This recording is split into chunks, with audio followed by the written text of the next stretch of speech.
하나님 아버지 감사합니다. 주의 말씀을 삼가 듣고자 합니다. 성령께서 이 말씀을 삼가 들은 우리들에게 주의 선하신 뜻을 알게 하시고 그 뜻을 가슴에 담고서 주께서 동역하시고 인도하시는 오늘로 나아가 이 오늘을 하나님의 기회로 삼는 우리에게 하옵소서. 이 하루를 부탁드립니다. 이 말씀 가운데 인도하옵소서. 예수님 이름으로 기도합니다. 아멘. 오늘은 스가랴서 9장에서 13장 말씀 함께 읽겠습니다. 어, 학계 선지자를 이어 스가랴 선지자가 2개월 후 등장해 성전 중건 공사를 도왔습니다. 돕는 이야기가 8장까지 있고요. 9장부터 13장까지 이야기는 거기 스가랴서의 말씀은 성전 건축과는 상관이 없습니다. 그 이후 이야기입니다. 그러니까 스가랴서를 세 등분으로 나눌 수 있는데 1장부터 6장이 성전 공사를 직접적으로 돕습니다. 그리고 7장부터 8장은 성전 공사가 한참 진행 중인 2년 후의 일입니다. 이제 4년까지 성전 공사가 진행되는데 그중에 중간인 거죠. 다른데 어, 힘 빼지 말고 성전 공사 지속하자. 그리고 또 이제는 우리가 짓는 이 성전 다시는 무너뜨린 일을 하지 말자 하는 이야기가 7장, 8장이라면 이제 9장부터 13장은 그 이후 여기 귀한 공동체가 겪을 장래일이 되는 거죠. 장래일. 그래서 좀 어려운 부분도 있고 합니다. 스가랴서 9장입니다. 여호와의 말씀이 하드락 땅에 내리며 다메섹에 머물리니 사람들과 이스라엘 모든 지파의 눈이 여호와를 우러러 보느니라. 여기는 저쪽 아람 북쪽, 그쪽, 뭐 지금으로 보면 시리아 땅 그쪽인 거죠. 그 접경한 하맛에도 임하겠고 두로와 시돈에도 임하리니 그들이 매우 지혜로우니라. 두로는 자기를 위하여 요새를 건축하며 은을 티끌같이 금을 거리에 진흙같이 쌓아두다. 주께서 그를 정복하시며 그의 권세를 바다에 쳐 넣으시리니 그가 불에 삼켜질지라. 어, 두로가 두로가 이 바벨론 포로 기한 공동체 그때까지라도 굉장히 강력한 도시였고 그리고 뭐 이쪽 지중해 모든 해상무역의 중심지의 역할을 하고 그러다 보니까 여전히 강력한 힘을 가지고 있는 시돈이라는 나라의 중심지가 되죠. 근데 거기가 완전히 이제 정복당해 버리는 일들이 이후에 있는 거죠. 페르시아 때는 그걸 활성화시켰다면 그걸 완전히 없애버린 일이 터지게 되는데 그게 사실은 알렉산더의 정복이죠. 알렉산더 정복 때 완전히 들어오는 폐허가 되게 됩니다. 아스글론이 무서워하며 가사도 심히 아파할 것이며 에글론은 그 소망의 수치가 되므로 역시 그러하리라. 가사에는 임금이 끊어질 것이며 아스글론에는 주민이 없을 것이며 아수도에서는 잡족이 거주하리라. 내가 블레셋의 교만을 끊고 그 입에서 그의 피를 그의 사이에서 그 가정한 것을 제거하리니 그들도 남아서 우리 하나님께로 돌아와서 유다의 한 지도자 같이 되겠고 에글론은 여부수 사람 같이 되리라. 이전에 가나안 땅의 중심지 역할을 했던 모든 나라들 모든 도시들 그들이 무너지는 거죠. 위에 저기 아람 그리고 시돈 그리고 블레셋 전부 다 이스라엘 민족과 경쟁했던 그 가나안 땅의 작은 나라들이잖아요. 그런 모든 나라들이 다 없어져 버리고 일부 흔적만 남는 거죠. 근데 그들 가운데 하나님께로 돌아온 자들이 있을 것이다 하는 것입니다. 내가 내 집을 둘러 진을 쳐서 적군을 막아 거기 왕래하지 못하게 할 것이라. 포악한 자가 다시는 그 지경으로 지나가지 못하리니 이는 내가 눈으로 친히 봅니다. 예루살렘을 하나님께서 그러한 가운데서 지키실 것이다. 실제로 페르시아 이후 헬라 제국의 중반까지는 헬라 제국 뭐 한참 진행될 때까지는 예루살렘은 거의 피해가 없었습니다. 시온에 따라 크게 기뻐할지어다. 예루살렘에 따라 크게 즐거이 부를지어다. 보라 내 왕이 내게 임하시나니 그는 공의로우시며 구원을 베푸시며 겸손하여서 나귀를 타시나니 나귀의 작은 것 곧 나귀 새끼니라. 여기 8절과 9절은 조금은 좀 시간이 한참 지날 수 있는 그런 일이라고 생각합니다. 어, 여기 특별히 하나님의 집을 지키는 왕, 하나님께서 보내실 왕, 그는 예수님이시죠. 나귀를 타고 예루살렘에 입성하신 예수님. 그때 많은 사람들이 종려나무 가지를 펴고 예수님의 입성을 환영하지 않습니까? 그때 이 말씀을 기억하죠. 이 말씀을.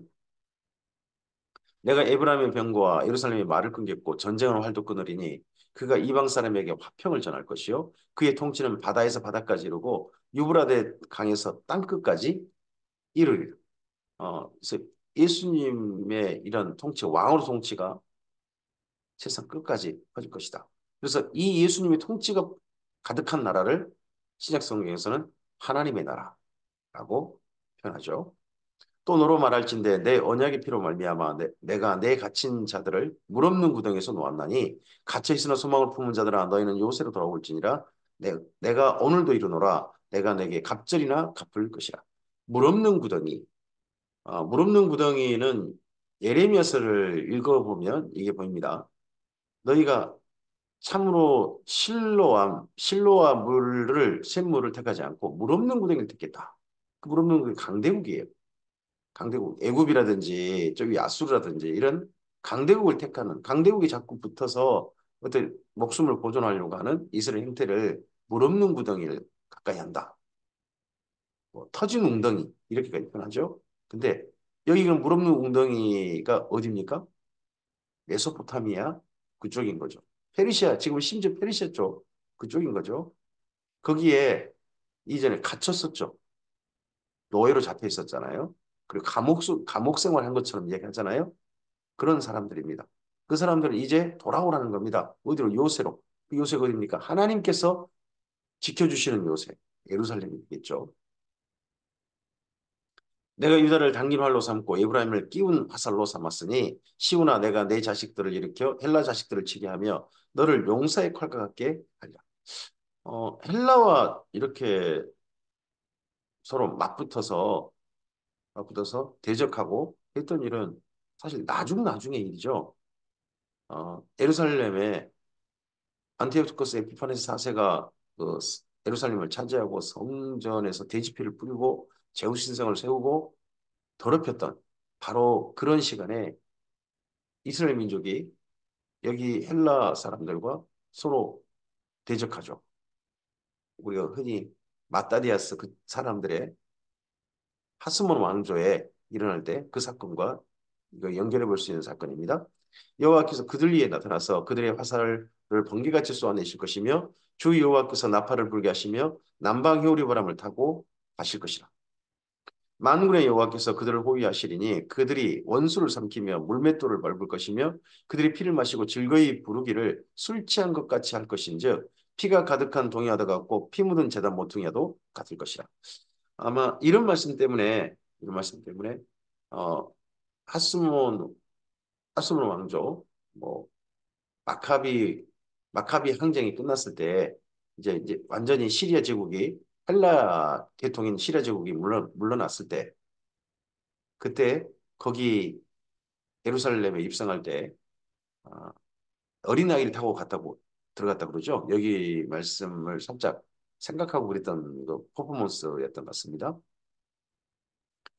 이날에 그들이 하나님 여호와께서 그들을 자기 백성의 양떼같이 구원하시리니 그들이 왕관의 보석같이 여호와의 땅에 빛나리로다. 그의 형통함과 그의 아름다움이 어찌 그리 큰지 곡식은 청년을 새 포도주는 처녀를 강건하게 하리라. 곡식과 새 포도주가 추수죠. 봄과 가을 추수입니다. 봄과 가을에 추수할 수 있는 이제 평안한 땅이 되는 그런 데 되는 거죠. 사실 하스몬 왕조 초기에는 또 그렇게 되기도 했습니다. 그러나 정말 이 말씀이 이루어지는 것은 예수님 때 이루어지는 거고 그리고 또 정말 이루어지는 것은 예수님의 재림 이후에 이루어질 사건이지 않을까 싶습니다. 스가랴서 10장입니다. 봄비가 올 때에 여호와 곧 구름을 일게 하시는 여호와께 비를 구하라. 무리에게 소낙비를 내려서 밭의 채소를 각 사람에게 주시리라. 드라빔들은 허탄한 것을 말하며 복술자는 진실하지 않은 것을 보고 거짓 꿈을 말한즉 그 이로 걷됨으로 백성들이 양같이 유리하며 목자가 없으므로 곤고를 당하나니 내가 목자들에게 노를 바라여 내가 순념소들을 벌하리라. 만군의 여호와가 그 무리 곧 유다 족속을 돌보아 그들을 전쟁의 준무와 같게 합니다. 하실 겁니다. 음, 백성이 양같이 유리하며 목자 거수는 공고를 당한다. 이 말씀이 나중에 인용됩니다. 먹지 없는 양같이 유리하는 걸 보고 예수님께서 불쌍히 여기셨다는 겁니다. 이스라엘 민족을. 근데 그 말씀 인용이 여기 스가랴서에 있는 부분들이 인용인 것으로 보입니다. 어, 이스라엘 민족이 목자들과 순종소, 이 이스라엘 민족을 괴롭히는 사람, 괴롭히는 무리가 돼버린 거죠. 모퉁이 돌이 그에게서, 말뚝이 그에게서, 싸우는 활이 그에게서, 권세 잡은 자가 다 일제히 그에게서 나와서 싸울 때 용사같이 거리 진액 중에 원수를 밟을 것이라. 여호와가 그들과 함께 할 것이니 그들이 싸워 말탄 자들을 부끄럽게 하리라. 말탄 자들을 부끄럽게 하는 기병이 그 당시 최고의 강력한 군사 세력 아닙니까? 근데 이 말씀을 이제 뭐 이런 말씀들을 가지고 자꾸 강력한 독립을 꿈꾸면서 그렇게 실질적인 전쟁을 일으켰던 그런 사람들은 뭐 열심당 그렇게 부르죠. 정말 우리에게서 진정한 이 땅 가운데 무기, 복음의 무기를 가지고 말탄 자들을 부끄럽게 하시는 그러한 세력의 확장은 예수님 이후 도리어 군사가 아닌 복음의 확장이 바로 이 일을 이룬 것을 우리는 또 실제로 역사 속에서 확인할 수 있죠. 내가 유다 족속을 견고하게 하며 요셉 족속을 구원할지라. 내가 그들을 긍휼히 여김으로 그들을 돌아오게 하리니 그들은 내가 내버린 일이 없었음 같이 되리라. 나는 그들의 하나님 여호와라. 내가 그들에게 들으리라. 언젠가 그래서 유다 족속과 요셉 족속을 예, 남유다와 북이스라엘 이렇게 구분하지 않습니까? 이들의 완전히 회복된 날이 언젠가 있을 것이다. 이런 언약이 남아있다 하고 우리는 그렇게 생각을 가지고 있습니다. 에브라임이 용사 같아서 포도주를 마신 같이 마음이 즐거울 것이요 그들의 자손은 보고 기뻐하며 여호와로 말미암아 마음에 즐거워하리라. 내가 그들을 향하여 바람을 불어 그들을 모을 것은 내가 그들을 구속하였습니다. 그들이 전에 번성하던 것 같이 번성하리라. 내가 그들을 여러 백성들 가운데 흩으려니와 그들이 먼 곳에서 나를 기억하고 그들이 살아서 그들의 자녀들과 함께 돌아올지라. 내가 그들을 애굽 땅에서 돌아오게 하며 그들을 아수르에서부터 모으며 길르앗 땅과 레바논으로 그들을 이끌어가리니 그들이 거할 곳이 부족하리라. 내가 그들이 고난의 바다를 지날 때에 바다 물결을 치르니 나일의 깊은 곳이 다 마르겠고 아수리의 교만이 낮아지겠고 애굽의 규가 없어지리라. 내가 그들로 나 여호와를 의지하여 견고하게 하리니 그들이 내 이름으로 행하리라. 나 여호와의 말이다. 이스라엘 민족을 향한 예언이죠. 스가랴서 11장입니다. 레바논아 내 문을 열고 불이 내 백향목을 사르게 하라. 너 잣나무여 곡할지어다. 백향목이 넘어졌고 아름다운 나무들이 쓰러졌음이로다. 바산의 상수리 나무들아 곡할지어다. 무성한 숲이 엎드러졌도다. 목자들의 곡하는 소리가 났으며 그들의 영원한 곳이 쓰러졌음이로다. 어린 사자의 부르짖는 소리가 나며 이는 요단의 자랑이 쓰러졌음 이로다. 여호와 나의 하나님이 이르시되 너는 잡혀 죽을 양떼를 먹이라. 사들인 자들은 그들을 잡아도 죄가 없다 하고 판자들은 말하기를 내가 부유하게 되었은즉 여호와께 찬송하리라 하고 그들의 목자들은 그들을 불쌍히 여기지 아니하는도다. 어, 요단강을 중심으로 해서 어떻게 보면 가장 우거진 숲을 이스라엘 민족이 생각하는 가장 우거진 숲은 헐몬산 그 근처입니다. 근데 그쪽이 레바논이라고 불리기도 하잖아요. 근데 그쪽 나무가 다 쓰러져 버렸다 그러면 어, 정말 여기 가나안 땅에 큰 엄청난 어려운 일이 벌어지는 거죠. 이스라엘 민족이 가장 강력한 어떻게 보면 일으킨 이스라엘 민족을 하나님의 아름다운 나라로 일으킬 분이 쓰러져 버리는 것과 비교할 수 있죠. 어떻게 보면 예수님의 죽으심을 그렇게 말할 수 있다고 생각합니다. 이스라엘 민족이 왕으로 오셨잖아요. 근데 그분이 십자가의 죽으심으로 말미암아 그들의 모든 장래가 이제 꺾이는 거죠. 그러면서 잡혀 죽을 양떼 잡혀 죽을 양떼가 괴롭힘 당하는 세 종류 나오는 사들인 자가 있고요. 환자들이 있고요. 목자들이 있습니다. 사들인 자들은 제국일 겁니다. 예수님께서 등장하셨을 때 로마 제국이 있겠죠. 환자들은 누구겠어요? 환자들. 이들은 헤롯 왕가가 될 겁니다. 헤롯 왕가. 나라를 팔아먹은 거죠. 그쪽에 빌붙어가지고 그렇게 사는 사람들, 로마 친로마파 그런 사람이 있을 겁니다. 그들의 목자들은 누구겠습니까? 이때 이스라엘 민족이 목자로 자처하는 사람들이 사두개인과 그리고 바리새인들 아닙니까? 그런 사람들은 백성들이 불쌍히 여기지 않는다는 거죠. 백성들 중에서 자기 권위는 높이고 있고 그러고 있다는 거죠. 여호와가 말하노라 내가 다시는 이 땅 주민을 불쌍히 여기지 아니하고 그 사람들을 각각 그 이웃의 손과 임금의 손에 넘기리니 그들이 이 땅을 칠지라도 내가 그들의 손에서 건져내지 아니하리라 하시기로 하나님께서 이에 대해서 내버려둬라. 그러다가 그냥 망해라. 이러시는 정도가 됐다는 거죠. 내가 잡혀 죽을 양떼를 먹이니 참으로 가려는 양떼리라. 여기 나라는 분이 예수님으로 이해할 수 있겠죠. 지금 스가랴가 예언하고 있는 11장에 잡혀 죽을 양떼를 먹이는 그분, 예수님 아니십니까? 내가 막대기 둘을 치하여 하나는 은총이라며 하나는 연합이라 하고 양떼를 먹일세. 은총과 연합. 하나님께서 은총을 베푸시고 연합. 함께 하시는 거죠. 하나님께서 함께 거하신 거죠. 그들과. 한 달 동안에 내가 그 세 목자를 제거했으니 이는 내 마음이 그들을 싫어하였고 그들의 마음에도 나를 미워했습니다. 그 세 목자들 앞서서 사들인 자 그리고 판자 그들의 목자라 불리는 자 하여튼 이런 모든 그들의 지도자들은 다 제거됐습니다. 참된 지도자는 예수님만 남는 거죠. 내가 이르되 내가 너희를 먹이지 아니하리라 죽는 자는 죽는 대로 망하는 자는 망하는 대로 나머지는 서로 살을 먹는 대로 두리라 하고 이 은총이라는 막대를 취하여 꺾었으니 이는 모든 백성과 세운 언약을 폐하려 하였습니다. 당일에 곧 폐함에 내 말을 지키던 가련한 양들은 이것이 여호와의 말씀이었던 줄 알자.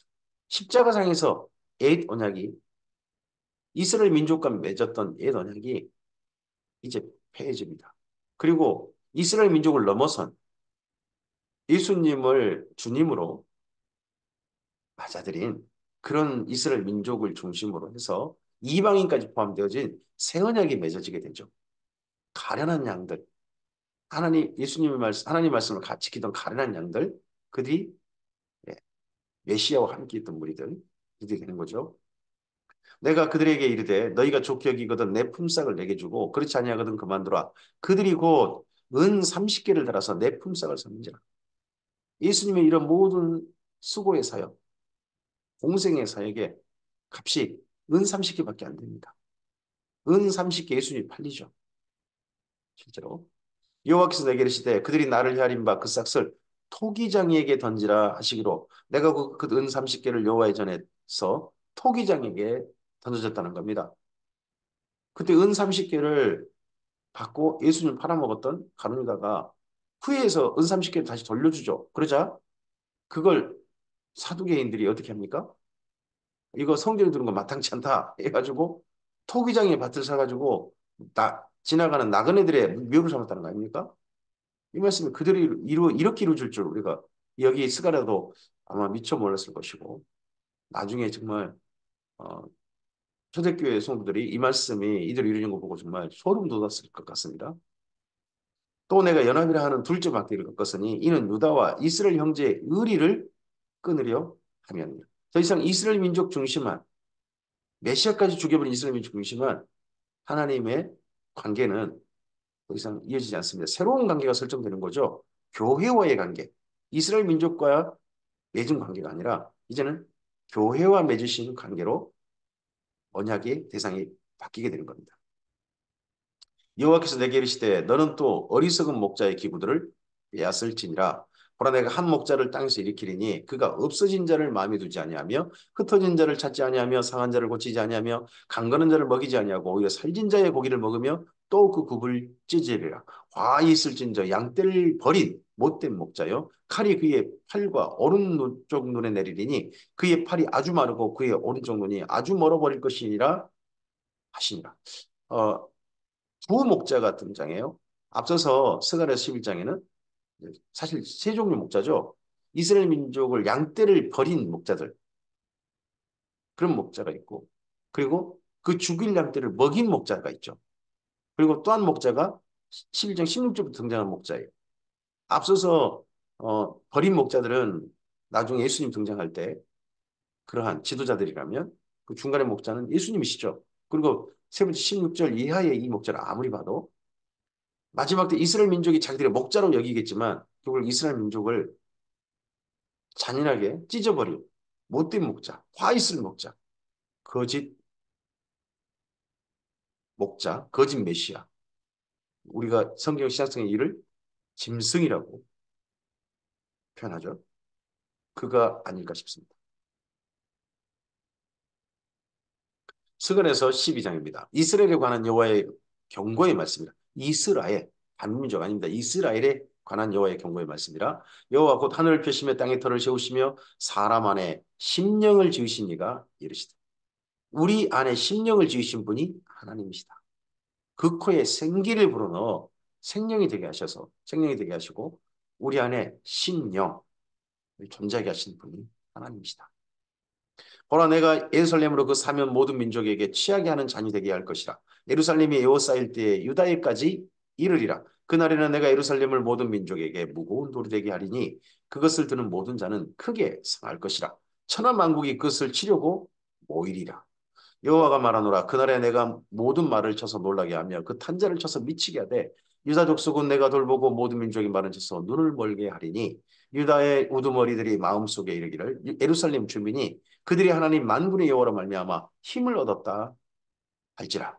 그날에 내가 유다 지도자들을 나무 가운데 화로 같게 하며 곡식단 사이에 횃불 같게 하리니 그들이 그 좌우에 에워싸인 모든 민족들을 불사를 것이요 예루살렘 사람들은 다시 그 본 곳 예루살렘에 살게 되리라. 이런 일이 언제 일어날 거냐? 예루살렘을 중심으로 해서 모든 민족이 쳐들어오고 그래서 큰 전쟁이 일어나는 이 사건이 언제 일어날 거냐? 어, 우리는 알지 못합니다. 아직까지 이런 일이 일어난 적은 예수님 이후에 특히 스가랴서 이후에 일어난 적은 없으니까요.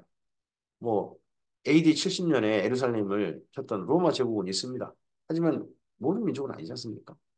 모든 민족 끝나면 아마도 어, 이 계시록에 보면 천년왕국 후에 그때 예루살렘과 그 주변 족속에 전쟁이 있지 않습니까? 그때 정도이지 않을까? 한 짐작을 해보는 거죠. 유다가 먼저 유다 여호와가 먼저 유다 장막을 구원하리니 이는 다윗의 집의 영광과 예루살렘 주민의 영광이 유다보다 더하지 못하게 하려 함이니라. 그날에 여호와가 예루살렘 주민을 보호하리니 그 중에 약한 자가 그날에는 다윗 같겠고 다윗의 족속은 하나님 같고 무리 앞에 있는 여호와의 사자 같을 것이라. 예루살렘을 치러 오는 이방 나라들을 그날에 내가 멸하기를 힘쓰리라. 내가 다윗의 집과 예루살렘 주민에게 은총과 간구하는 심령을 부어주리니 그들이 그 찌른 바 그를 바라보고 그를 위하여 애통하기를 독자를 위하여 애통하듯 하며 그를 위하여 통곡하기를 장자를 위하여 통곡하듯 하리로다. 여기 스가랴서 12장 10절 말씀이 나중에 요한계시록에 인용된 게 보이고 요한복음에도 인용된 게 보이죠. 찌른 바 그를 바라본다. 그들 여기 누군가를 찌릅니다. 근데 이스라엘 민족이 찔러요. 다윗의 집과 예루살렘 주민이 찔러요. 그가 예수님이죠. 자기들이 찔러버렸어요. 사실은 로마 로마 그 군사가 찔렸잖아요. 근데 이스라엘 민족이 찔른 걸로 표현되죠. 왜요? 예수님의 죽음의 주동 세력이 이스라엘 민족 아닙니까?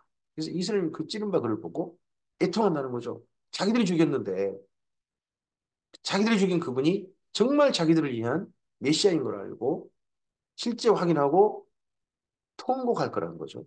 이 애국을 요한계시록에 천벌이 기록하고 있고요. 그리고 예수님께서 창에 찔리셨을 때, 그때 십자가상에 창에 찔리셨을 때 여기 말씀이 인용돼가지고 이 말씀이 이루어졌다라고 요한복음은 말씀하고 있습니다. 그 날에 예루살렘에 큰 애통이 있으리니 무기또 골짜기 하다드림몬에 있던 애통과 같을 것이라. 온 땅 각 족속이 따로 애통하되 다윗의 족속이 따로 하고 그들의 아내들이 따로 하며 나단의 족속이 따로 하고 그들의 아내들이 따로 하며 레이 족속이 따로 하고 그들의 아내들이 따로 하며 시므이 족속이 따로 하고 그들의 아내들이 따로 하며 그 남은 족속도 각기 따로 하고 그들의 아내들도 따로 하리로다. 모든 사람들이 특히 이스라엘 민족이라면 다 통곡할 것이다. 여기 12장이 이스라엘 민족에 대한 이야기입니다. 다른 민족 얘기 아니고 스가랴 13장입니다. 그 날에 죄와 더러움을 씻는 셈이 다윗의 족속과 예루살렘 주민을 위하여 열리리라. 만군의 여호와가 말하노라. 그날에 내가 우상의 이름을 그 땅에서 끊어서 기억도 되지 못하게 할 것이며 거짓 선지자와 더러운 귀신을 이 땅에서 떠나게 할 것이라. 더러운 귀신도 떠나게 한다. 더러운 귀신도 이 땅에서 떠나게 한다. 완전히 귀신도 더 이상 이 땅에 존재하지 않는 그런 세상이 된다. 이게 요한계시록에서는 사탄이 에뱀, 에뱀, 붉은 용이 불못에 던져지는 장면으로 이야기하고 있지 않습니까? 사람이 아직도 예언할 것 같으면 그 나은 부모가 그에게 이르기를 내가 여호와의 이름을 빙자하여 거짓말을 하니 살지 못하리라 하고 나은 부모가 그가 예언할 때에 칼로 그를 찌르리라. 그 날에 선지자들이 예언할 때에 그 환상을 갖기 부끄러워할 것이며 사람을 속이려고 토록도 입지 아니할 것이며 말하기를 나는 선지자가 아니요 나는 농부라 내가 어려서부터 사람의 종이 되었노라 할 것이요. 선지자의 상징적인 옷차림이 토롯이었는가 봐요. 사람을 속이려고 토록도 입지 않을 것이다.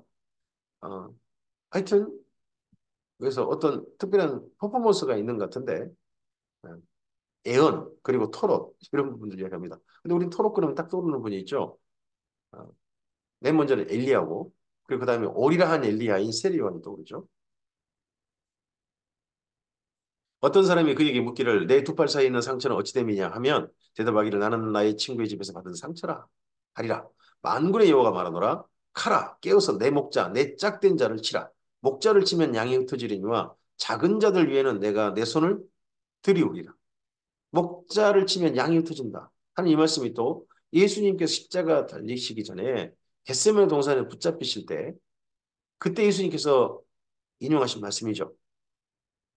그러면서 제자들이 흩어진다는 거죠. 하지만 그 작은 자들 위해서는 하나님께서 손을 들이우신다. 보호하신다. 그 모든 제자들을 예수님께서 다 보호하셨죠. 예수님만 잡혀가시고. 여호와가 말하노라 이 온 땅에서 3분의 2는 멸망하고 3분의 1은 거기 남으리니 내가 그 3분의 1을 불 가운데 던져 은같이 연단하며 금같이 시험할 것이라 그들이 내 이름을 부르리니 내가 들을 것이며 나는 말하기를 이는 내 백성이라 할 것이요 그들은 말하기를 여호와는 내 하나님이시리라 하리라. 어, 3분의 1 남는다. 이 온 땅이 뭐 지구 전체냐? 주로 가나안 땅이지 않을까 싶습니다. 그럼 이스라엘 민족이 마지막에 큰 전쟁, 어떤 예수님의 재림 때 정도에 3분의 2가 죽고 3분의 1만 남는 또 그런 일이 또 있는 건가 하는 생각을 해볼 수 있죠. 어, 이스라엘 민족이 아수르하고 바벨론 침략에서 수많은 사람이 죽고 극히 적은 수가 남잖아요. 또 그런 일을 또 겪게 될 날 있을 것이다 하는 걸 생각해 볼 수도 있을 거고요.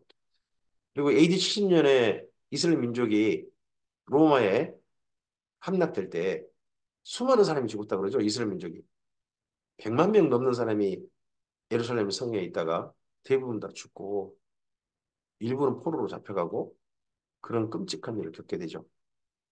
이스라엘 민족은 계속해서 지속적으로 이런 일을 겪는 참 안타까운 민족일 수도 있다고 생각합니다. 장차 또 이런 일이 있게 될지도 모르죠. 오늘 여기까지 말씀입니다.